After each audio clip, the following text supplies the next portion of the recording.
I mean, the one thing that I've always known is that I was very good at drawing. So I could always draw what I wanted to draw. And like even from like kindergarten, I was a lot better than the other kids in kindergarten. And I think sort of this sort of Malcolm Gladwellian idea, the idea that you get positive feedback the first time you do something, it makes you more enticed to keep doing it, and then you'll reach your 10,000 hours of practice quicker than anyone else. And also because I was part of a group of siblings, so I have a big sister and a little brother. And my sister, she was the musician, I was sort of the artist or the graphic artist, and my brother, he was the mathematician athlete, if you like. So good at poker and sports. And I think apart from that, we all three siblings are equally sort of intelligent. We did well in school, but we had like this one superpower that meant that we never competed with each other as siblings. There was always like harmony because we each had our field. And I don't know if that was like by chance or the fact that my sister was really good at playing the piano. When I took piano lessons, it wasn't really for me. So I always knew that I was going to be doing something with drawing. So when I graduated from high school, there was like different ways I could go. Also, I've been like playing a lot of drama, which of course is exciting, this idea that you can express things that can captivate people and bring them into your world. But I somehow knew that it would be a waste if I didn't do something that had to do with drawing. And it was unclear, I was 18 years old, it was unclear what that would be. And mostly I was thinking about graphic novels, but the graphic novel scene doesn't really exist in Denmark, so it would have involved a trip to Belgium, most likely. But for lack of a better plan, I enrolled into the Royal Danish Art Academy School of Architecture. And it was an art school at the time. It's been more streamlined with the European and American standards. But back then it was like a liberal art school. And the first 2 years were basic education and a lot of it about drawing. So I thought at least enroll for 2 years and get much better at drawing the backgrounds. Because you can say, as a kid growing up, I had spent a lot of time drawing people in action, like in conflict, or like animals in movement, or vehicles, helicopters, planes, whatever. But not so much buildings and landscapes.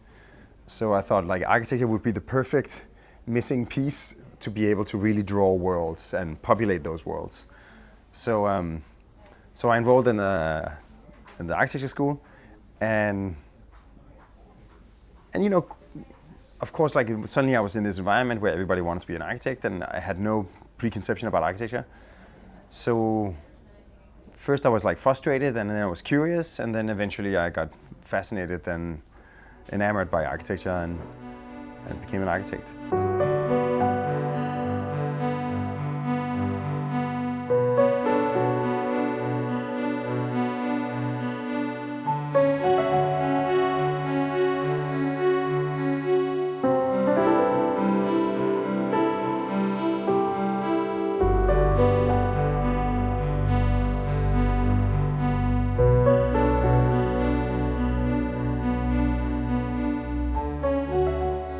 How much is architecture still connected to drawing? Because if you look behind you, you see computers all over, everything's animated, you have those 3D modelings. Does architecture flow from the hand still? Yeah, but I think at the end of the day, I mean, I think from the let's say from the mind to the hand to the paper is the fastest route, and it is the most immediate form of communication. But I think at the end of the day, what it is, like the pen is a tool, the pen and the paper is a tool to make the world see what you see, or for you to see what you think before you've even seen it. And there are other tools for doing that, like building physical models. Sometimes, the immediacy of a foam model is that it's a very manipulable material, like the immediacy of Lego bricks, but sometimes using materials that are harder to manipulate but have material attributes, so you get more feedback from the material itself. And then 3D models, they have the beauty of scalability and precision, and increasingly with fast processing and maybe VR, we can also access that information. So I think, and then projection drawings, they show relationships and compositions, they show certain precisions. So I think each medium is a way of approaching the same problem from a different angle, or a way of observing that same problem from a different angle. So it's not like one tool is better than the other. I mean, at the end of the day, we still build physical models left and right, because somehow the physical model is the closest thing to what you're going to build. Also, even the way you put it together, it could be that it's easy to model something in 3D that's like incredibly complicated, but it's easy to do it. But then once you have to manufacture it, if you haven't tried building it by putting things together, it's going to be hard to achieve the tectonic refinement or whatever. So I think even the thought processes you have to go through in order to build the physical model will reveal a lot of problems and potentials that you wouldn't be able to catch if you were staying purely in the virtual. So in that sense, I think drawing is one way to get the world of your imagination into a concrete reality, but there's many ways to do it. And of course, like no better way than in one-to-one scale, stacking real bricks and pouring real concrete. When you enrolled in the Royal Academy in Copenhagen, what kind of understanding of architecture did you meet? Because I know your friend Dan Stubago, for example, was very frustrated the first 2 years because it was very theoretic and arty-farty. It was first when he kind of went to Holland that he discovered another form of understanding of architecture, which he was fascinated by. Yeah, I mean, you have to remember, I started studying architecture in 1993. Just to give you an idea, when I graduated in 1999, out of a couple of hundred students graduating, it was only me and a person from the design department that submitted printed boards. Everybody else submitted photocopies of hand drawings. So it was like a very, very conservative, and I think still is a very conservative institution. Also, back then, the average beginning age, like in the first year of architecture, was 23. And I was 18, I was straight out of high school. So imagine that was on the first year, so the average age for the whole school would have been like end of 20s. So it was like rather, relatively speaking, old people, at least compared to an 18-year-old. And everybody was taking themselves like incredibly serious.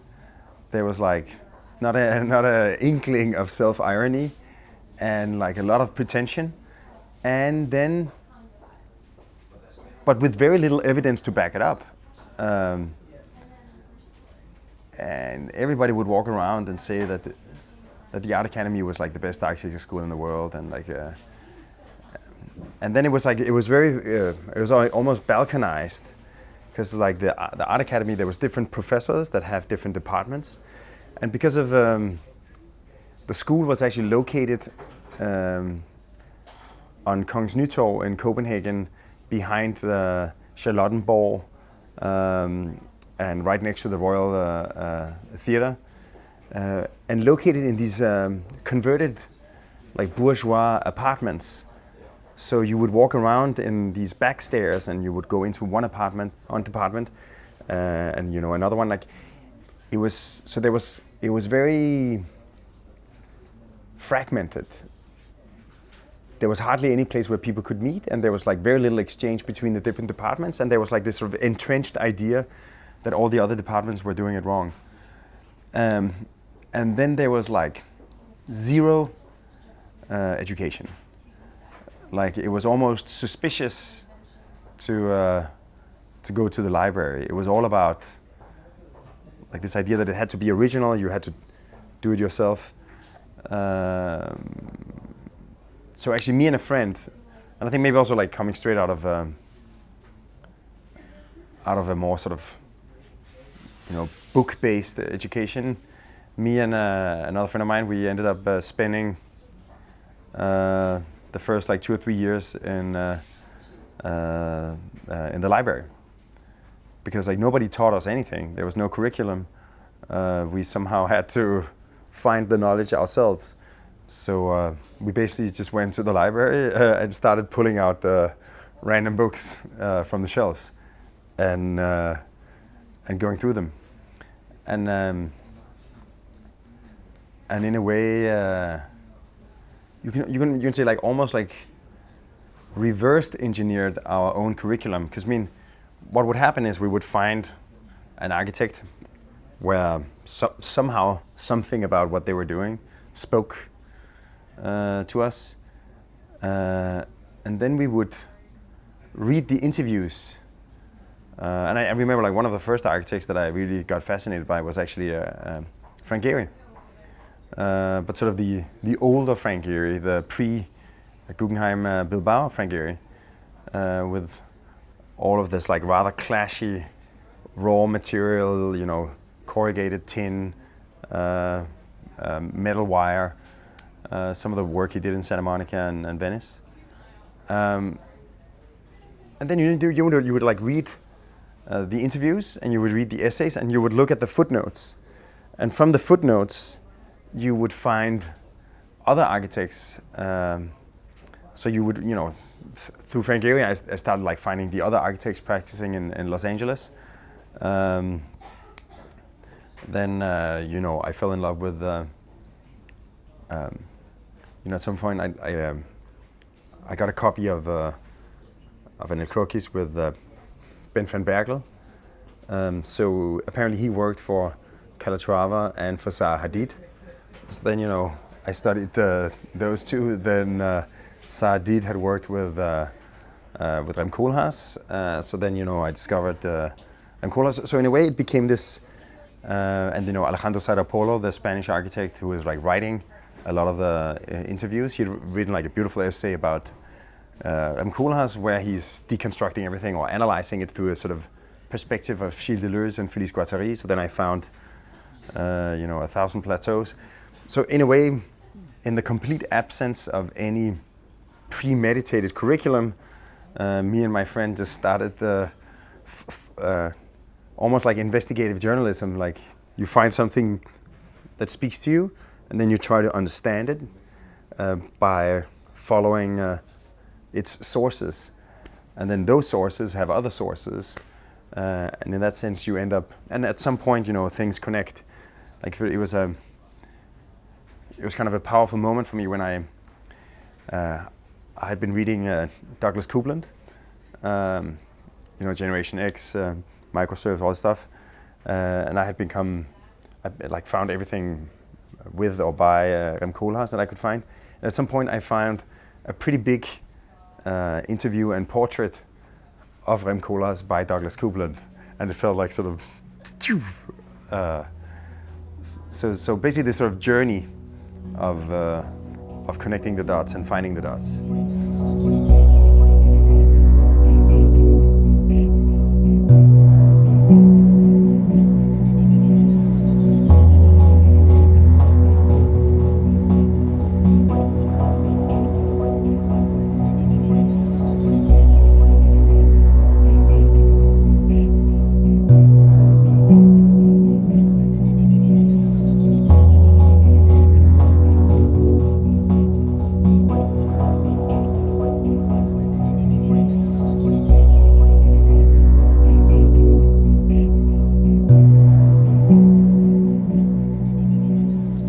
architecture was definitely disassociated from the rest of the world, and it was, I think also at that time, the prevailing trends was some kind of neo-modernism, neo-minimalism. So the architects that you look towards at the time were like from Finland, Spain, Switzerland. In Denmark, there was like zero experimentation. It was like different compositions of boxes with wood louvers on them, pretty much. And I think sort of after the failure of modernism, let's say of the 70s, in producing like all these satellite towns with very little diversity, and that a lot of them quickly slumified, architecture had lost its confidence. So instead of being about engaging with the big issues of society, it was more about making a really nice box and finding the perfect cherry wood for that box. Me and my partner, Jean de Smet, we came back to Copenhagen from a year and a half in Holland. I've been working on the design of the Seattle Public Library. Jean had been working on the design of the McCormick College Center at IIT. And we could get a teaching gig at the Art Academy in Copenhagen, so that was like the funding we needed. And then we just started doing open competitions. And because we had like zero living expenses, we could actually sustain ourselves with half a teaching salary. And in a way, I think at the time, the time was ripe in Copenhagen for a paradigm change. I think in Copenhagen it had become common knowledge that there was no way you could start up a new practice. There was roughly 6 big offices, 3 in Copenhagen and 3 in Aarhus, and they took all of the commissions. So everybody knew that you could not really make, you couldn't start a new office and succeed. And the traditional catch-22 that nobody is going to commission you to do a building before you've already built a building. Nobody's going to commission to do a certain type of building before you've already done that type of building. Nobody were really starting. But I think, in a way, the reason we could succeed was because the thought process that got us to results that looked different was kind of practical, pragmatic, rational, functional, in a sort of almost Scandinavian tradition. But maybe we were like slightly more bold in making a hyper-rational conclusion that, even though it looked really, really different, was incredibly in line with the thought process that took you there. And what we said, like, instead of like starting with the answer, because we already know the answer, let's start with all the questions, and let's answer those questions as carefully and rationally as we can, but with a certain bravery and boldness, and with an openness to be willing to accept answers that we didn't expect, and with the ability to embrace consequences that we hadn't seen coming. And I think in that sense we found a way for something new to actually enter the sort of Danish architecture scene.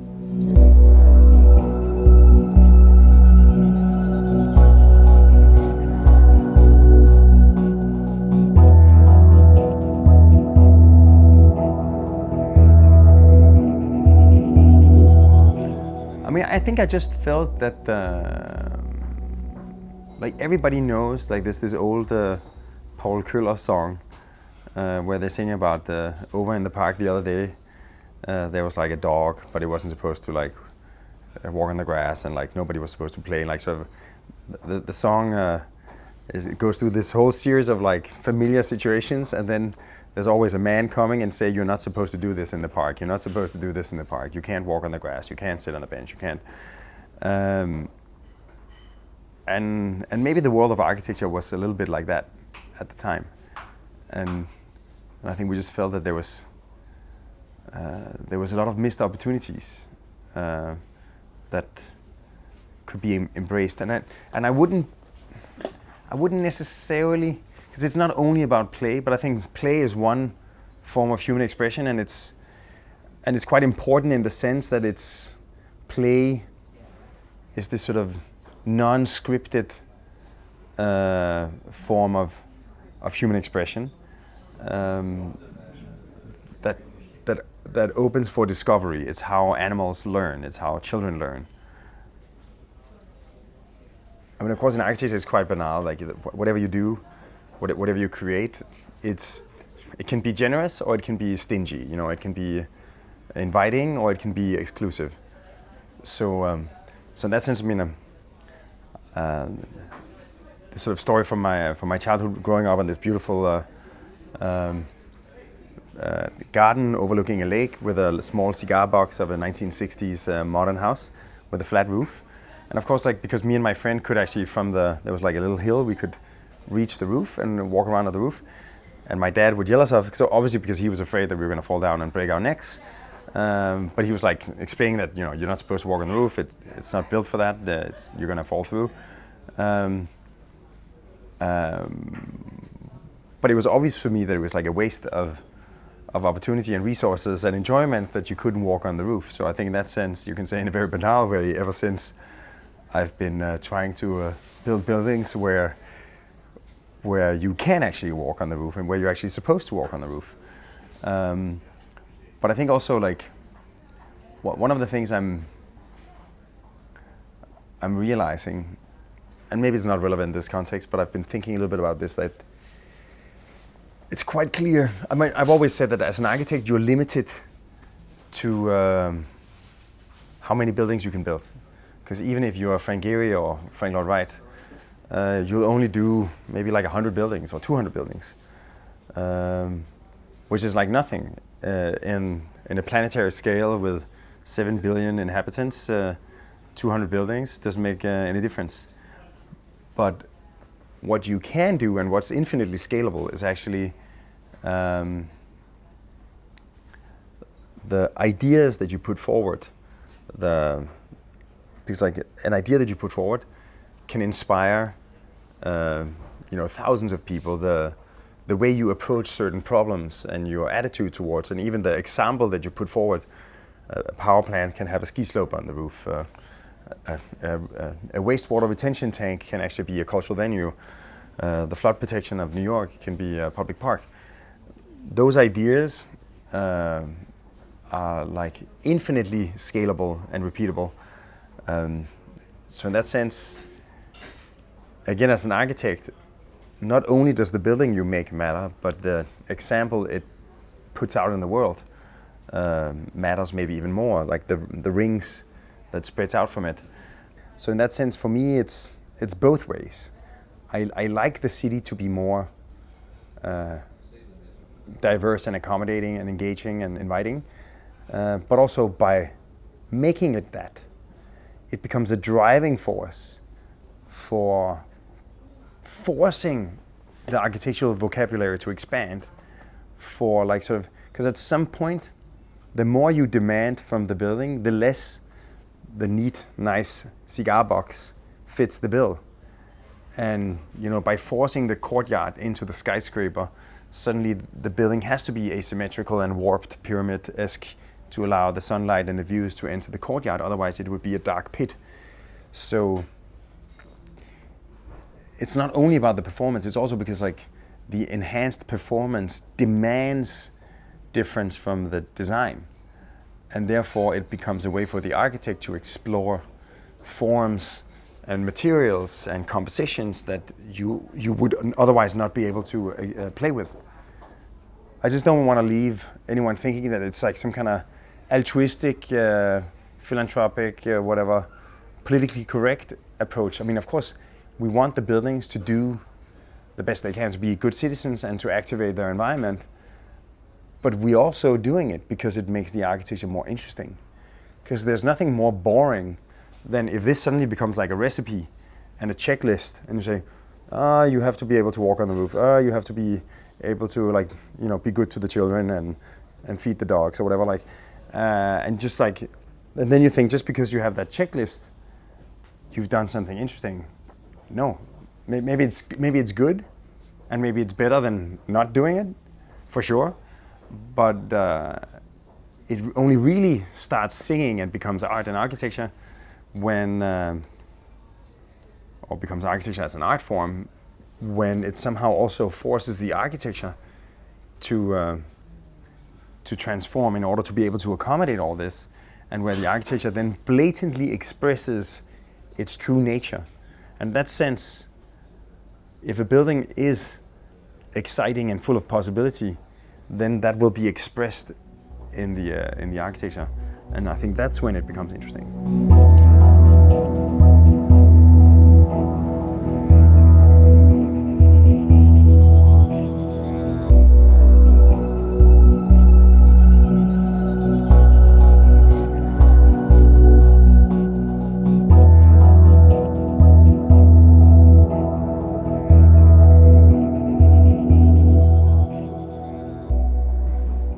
I think this is true in life also, but let's say in architecture, the fundamental thing that an architect does is that he or she creates the framework for the life that we're going to live.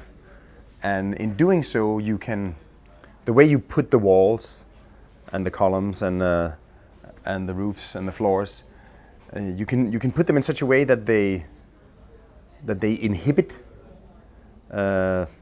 people in expressing themselves, or in a way that they enable them.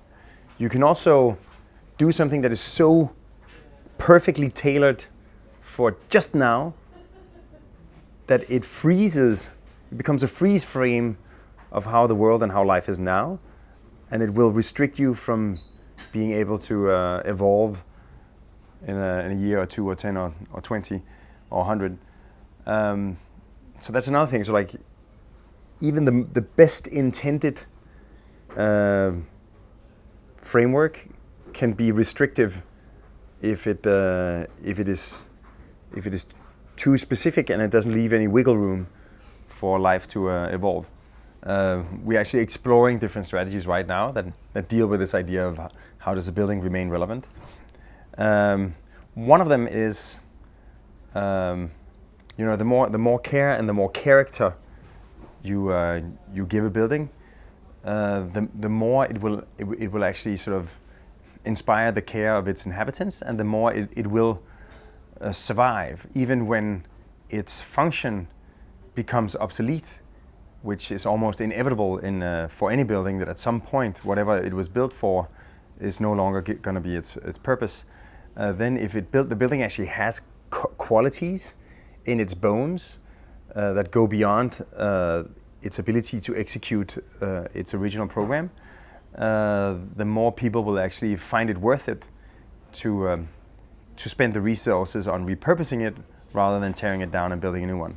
I think the building has the character, like a good building has the character or personality that was somehow the result of the unique set of ingredients that triggered its conception. So the way it responds to its sites, to its neighbors, to its views, to its landscapes, to its local environment, to the sun, to the weather, whatever triggered the building, but that unique set of ingredients becomes almost like the DNA of that particular building, and like any life form, it becomes, in the best case, the most wonderful, beautiful expression of that particular DNA. And that's why I think like great buildings, they blatantly express their true essence to the world. And for instance, like, if you take the court scraper that we just finished on West 57th Street in New York, it was conceived. It's a single block on the West Side Highway, and it's surrounded by a highway, a power plant, and a sanitation garage. but it also is facing south and west, and it has views of the water. So we came up with the idea to make a courtyard, a typical European building type with an oasis in the middle, but then to give it the density of a skyscraper, we lifted up the northeast corner, so it describes as a warped pyramid, and it actually brings sunlight from the south and the west into the courtyard and views over the water. So it's a striking silhouette that gives it a lot of character on the waterfront of New York, and when you see it now, you will suspect that it was designed as a landmark. You know, it's all about the exterior of the building, but in fact it was the creation and the framing of the courtyard that is protected from the noise of the highway, that gets sunlight and air and views. The framing of that courtyard is what created the architecture, and the courtyard becomes like, when you enter it now, it becomes this like wonderful secret oasis in the middle of the city. But in a way, what makes that building striking or gives it character and personality is that it blatantly expresses the DNA, the set of ingredients that gave rise to its form. If you design for the lowest common denominator, or if you design for the fear of not having resale value or not fitting in with the majority, then you will most likely end up with buildings that will most likely be torn down in a short while, because like there's no reason to preserve them. Whereas when you design something that comes to the world with a very clear character and with some strong decision and some strong choices, then that building will be a beautiful experiment in one way of doing things, and therefore it will lend itself to being refurbished and accommodate change over time. I had this like experience like 2 or 3 years ago, like right before the Middle East and Syria and Iraq exploded with ISIS. I was actually invited to Kurdistan, the north province of Iraq, to look at the designing their government city, and a project that has obviously been put on hold since then. But we went to the very north of Kurdistan, into the mountains, and we found this village where there was a synagogue. It was 2,750 years old, and it was a ruin. There was a hole in the roof, but the masonry was still kind of beautiful. And I noticed that actually the metalwork was still there. It was like rusting away, but like the chandeliers and the candle holders were still there. And I asked sort of, so when did it turn into ruin? When did it stop function as a synagogue? And they said in the late 50s, when the environment for Jews in Iraq got more hostile, and when the state of Israel was opened, all of the Jews of that village moved to Israel. And that was just like mind-boggling to me that it had actually been existing for 2,700 years, fully functional, and then in just 50 years, it turned into ruin. And that's because like the second it was no longer relevant for the people living around it or inhabiting it, it turned to ruin. Because when there was only Muslims, nobody took care of the synagogue. And that's basically an interesting lesson, is that you can actually, as an architect, design a structure that's going to last forever, but only if it remains relevant to the people inhabiting or using it, because then they'll care for it and they'll take care of it. But even the pyramids turn to ruins, even though they're like stacks of stone, they're like practically indestructible. But because they're just like a tomb for like a pharaoh that's no longer relevant, they turn to ruin. Whereas you have on the Faroe Islands, you have wooden buildings that have existed for like half a millennium, even though no part of the building can last that long, but because they've been continually inhabited, they've been cared for, and they've lasted potentially forever.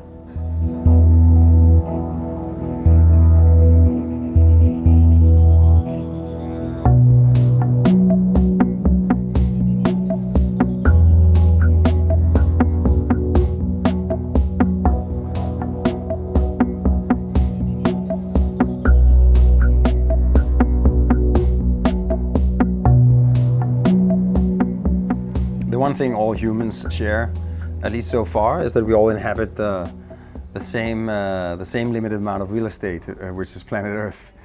And in that sense, if you say like life evolved in Darwinian perspective by adapting to the environment, that first to the ocean, then to the land, then to the trees, then to the savanna, and then the monkey became man.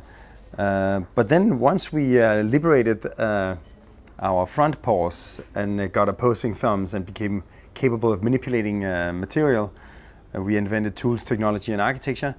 We actually got the power to adapt the environment to life. So instead of life adapting to the physical surroundings, life could suddenly adapt the physical surroundings to life. And that's of course like a tremendous power. And then in that sense, we found ways of doing that by building buildings and cities and organizing landscapes, building dams, turning like forest land into farmland, like all these things, to the point where you talk about the current era as the Anthropocene, which is the geological era where the biggest force influencing geological transformations of the planet today come from humans. So it is really desertification, deforestation, conversion of forests into farmland, dams that like flood valleys and create new lakes and force populations to migrate, increasing temperatures that forces like glaciers to recede or the permafrost to move north, and all these things. And a lot of them are sort of unanticipated negative side effects of the Anthropocene, or like the omnipresence of mankind.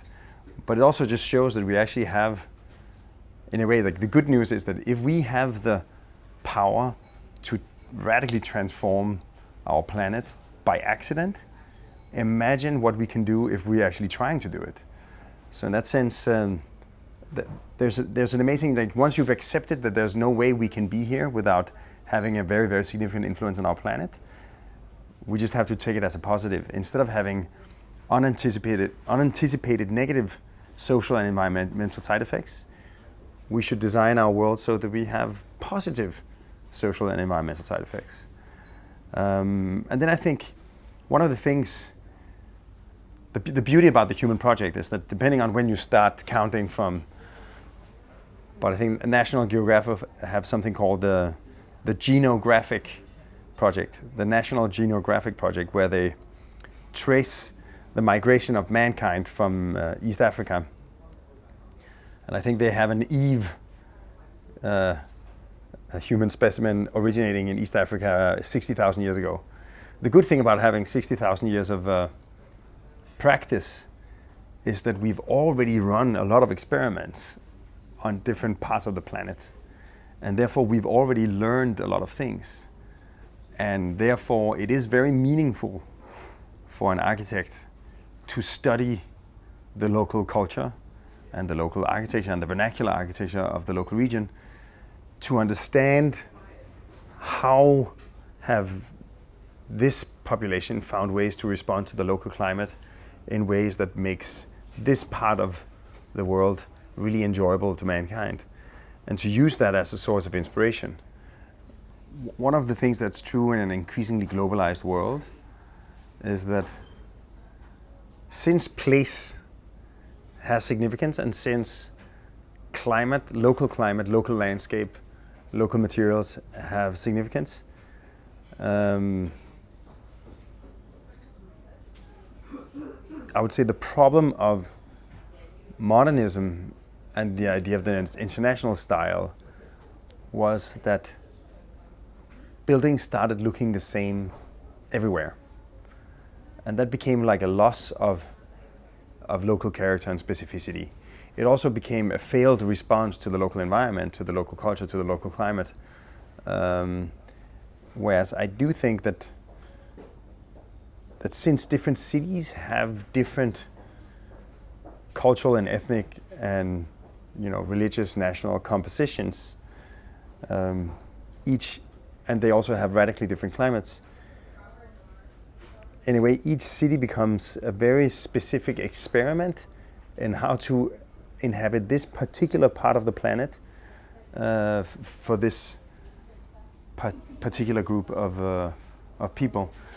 I think where this idea becomes interesting is that once you start to look at the planet as having different landscapes and different climates, you'll also find that there's certain situations that in very, very different parts of the world with maybe very different cultures, maybe the landscape and the climate is very similar. So there's actually lessons to be learned here that can be applied here and vice versa. But again, I also like this idea that if you look at the world as an ongoing experiment of how to inhabit this limited amount of real estate, then I actually do think that's why architects go on study trips. That you could actually imagine sort of almost like this sort of catalog of global best practices that, Copenhagen and Melbourne and Sydney, New York and Melbourne and Sydney have incorporated the bicycle lanes of Copenhagen. In Australia, they call them Copenhagen lanes. But it's essentially this idea to walk the earth and see how people have found ways of organizing their cities, and then actually once in a while to get inspired and say, like, that's a great idea, let's take that and bring it here. But of course, the bicycle lanes or the Copenhagen lanes in Australia and Melbourne are going to be Melbourne and Sydney are going to be unlike anything you've seen in Copenhagen, because as soon as they arrive to Australia, it's a different climate, different landscape, and therefore the result is going to be of a completely different character.